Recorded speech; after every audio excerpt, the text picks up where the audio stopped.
Hello everybody and welcome to another episode of Redline Top 5. This week Fiat has sent me over a week-long test of the very hotly anticipated 124 Spider. If you guys remember, I showed you a full review on an Abarth with a 6-speed manual. This week, however, Fiat has sent me over a much more simple Classica equipped with the 6-speed automatic. So in this video, I'm going to go over my top 5 likes and top 5 dislikes. So let's get started.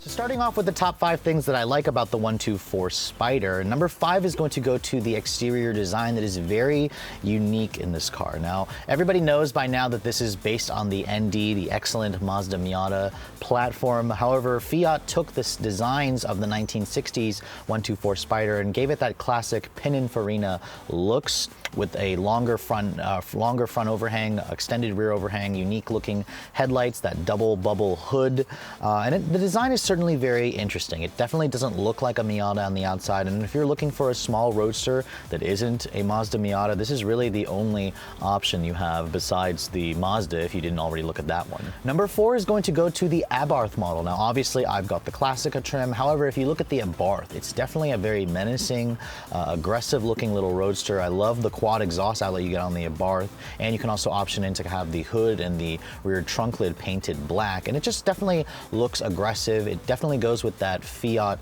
Abarth aggressiveness with the design, and I think it's a very unique vehicle that will appeal to a certain type of buyer. Number 3 is going to go to the fact that the 124 Spider is actually cheaper than a Miata. Now, when you look at the base prices, they started around $24,900. However, if you start comparing the Abarth and the Lusso, which compares to the Miata Club and GT, the Fiat is actually a thousand to a couple thousand cheaper versus its Mazda counterpart.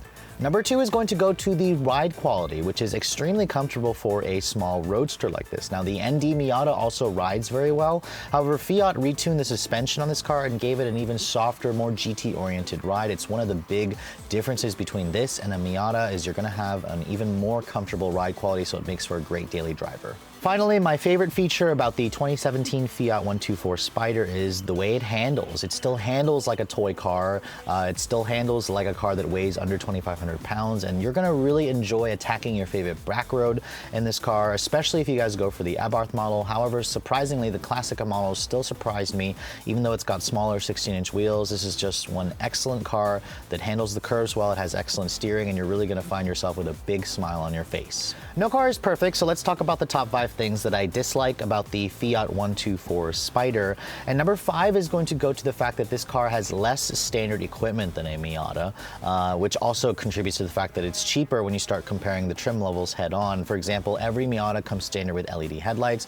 The Fiat is not the case. You do not have LED headlights. You have to actually option in a pretty expensive package on the Abarth and the Lusso versus the Miata. And the Fiat also has a couple of features like lane departure alert that the Mazda offers that this doesn't offer. However, the Fiat also retaliates with its own unique features, so it kind of has that option package grouped together that FCA is known for, and for some of you that could be a positive or a negative. Number 4 is going to go to the 6-speed automatic in this car, which actually comes from the previous generation Miata. It was a good transmission for its time. However, the design is pretty old, and I have to say it's very clunky and unresponsive in its shifts, and I wish there was a sport mode or paddle shifters on this Classica trim. You have to go for the Abarth model to get those features. Number 3 is going to go to the fact that even though this car is roughly about 5 inches longer than a Miata, it still has similarly cramped interior specs and a small trunk.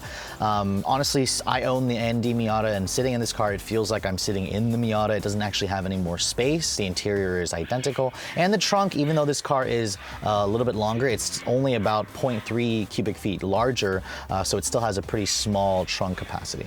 Number 2 is going to go to the interior again of this car, which is not differentiated enough from the Miata. If you look at the exterior, Fiat really spent the money to change the looks of this car to make it look anything but the Mazda. However, the inside is literally a carbon copy of the Miata, aside from a Fiat badge in the Mazda steering wheel and some different door panel materials and trim here and there. It's pretty much an identical copy, which isn't a bad thing. The Miata has a great interior, but it kind of reminds you when you're sitting in this car that this is just a badge engineering of a different car. Last but not least, case, my number one dislike about the 2017 Fiat 124 Spider is actually going to go to the engine. Now, I love the fact that Fiat decided to go with a different engine, a 1.4-liter turbo. However, the engine itself is rather unrefined. It has pretty noticeable turbo lag. It tapers off rather abruptly when you go swing the tach needle past 5,000 RPM. It doesn't make the Fiat actually any quicker, and it's a little bit unrefined. It doesn't make the most pleasant noises. It doesn't have that raspy, loud noise that you guys associate in the 500 Abarth. And overall, the engine itself is a rather disappointment. I drove the Abarth model, which is a little bit better. However, I still thought it was too quiet. I kind of wish Fiat gave this car a better turbo engine, a more modern turbo engine that's direct injection, for example, that has a smoother power delivery.